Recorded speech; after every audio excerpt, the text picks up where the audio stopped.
রঙের ছোঁয়ায় প্রকৃতি যখন সেজে ওঠে, গাছে গাছে যখন ফোটে শিমুল পলাশ, তখন শান্তিনিকেতনে বেজে ওঠে বসন্তের গান। বিশ্বকবি সৃষ্ট এই বসন্ত উৎসব শুধু একটি উৎসব নয়, এ যেন প্রকৃতির সঙ্গে মানুষের মিলনের এক অপূর্ব আবাহন। এই বছরও বসন্তের আগমনের সাথে সাথে শুরু হচ্ছে শান্তিনিকেতনের বিখ্যাত বসন্ত উৎসব। গত কয়েক বছর ধরে আমি অনেকের মুখে শুনেছি তারা শান্তিনিকেতনের বসন্ত উৎসবে ঘুরে এসেছে, কিন্তু আসল সত্যিটা হলো বিশ্বভারতীর আন্তর্জাতিক স্তরের এই বসন্ত উৎসব গত 5 বছর ধরে বন্ধ রয়েছে।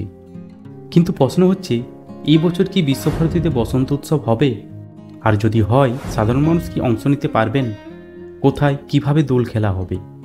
এই সমস্ত প্রশ্নের উত্তর পেতে পুরো ভিডিওটি মনোযোগ দিয়ে দেখুন। বিশ্বভারতীতে সর্বশেষ উন্মুক্তভাবে বসন্ত উৎসব উদযাপিত হয়েছিল 2019 সালে। এরপর 2020-21 সালে কোভিড পরিস্থিতির কারণে এবং 2022-23 সালে বিশ্বভারতীর নিজস্ব নীতির কারণে এই উৎসব বন্ধ ছিল।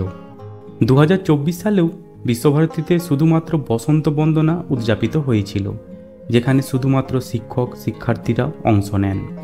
2025 সালেও একই নিয়ম থাকছে, অর্থাৎ এবছরও বসন্ত উৎসব উন্মুক্তভাবে উদযাপিত হবে না।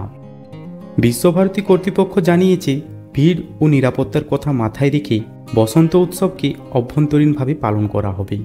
এতে সাধারণ পর্যটক বা স্থানীয় বাসিন্দারা অংশ নিতে পারবেন না, যা অনেকের হতাশার কারণ হয়ে দাঁড়িয়েছে।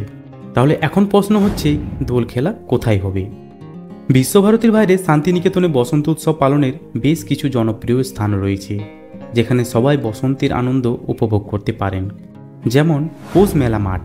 শান্তিনিকেতনের স্থানীয় বাসিন্দা ও বিভিন্ন সাংস্কৃতিক সংগঠন নিজেরা বসন্ত উৎসব পালন করেন পৌষ মেলা মাঠে, যদিও সেটি বিশ্বভারতীর মূল উৎসবের মতো বড় পরিসরে নয়।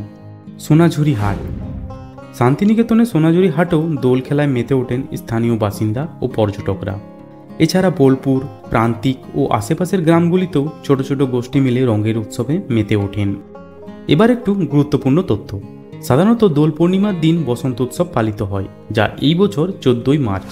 কিন্তু বিশ্বভারতী কর্তৃপক্ষ সিদ্ধান্ত নিয়েছে তারা 11ই মার্চ অভ্যন্তরীণভাবে বসন্ত উৎসব পালন করবেন।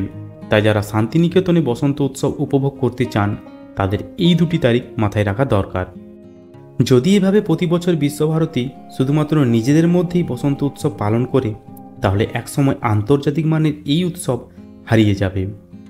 যেহেতু পৌষ মেলা বিশ্বভারতীতে ফিরেছে, অনেকেই আশা করেছিলেন এবছর বসন্ত উৎসবও উন্মুক্ত হবে, কিন্তু এই বছরও তা আর হলো না।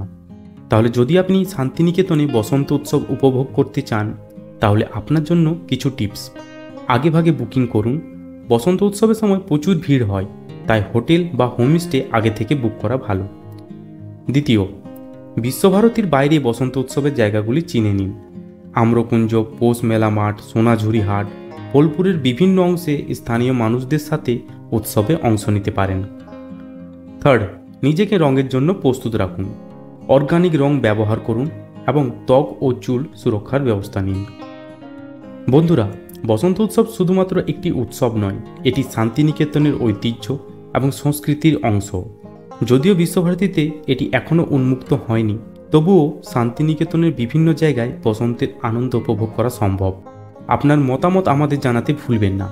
আপনারা কি চান বসন্ত উৎসব আবার উন্মুক্ত হোক? কমেন্টে জানান। আর যদি ভিডিওটি ভালো লাগে তাহলে লাইক, শেয়ার এবং সাবস্ক্রাইব করতে ভুলবেন না। আবার আমরা নতুন ভিডিও নিয়ে ফিরে আসব। ততদিন পর্যন্ত বসন্তের রঙে রঙিন হয়ে উঠুন।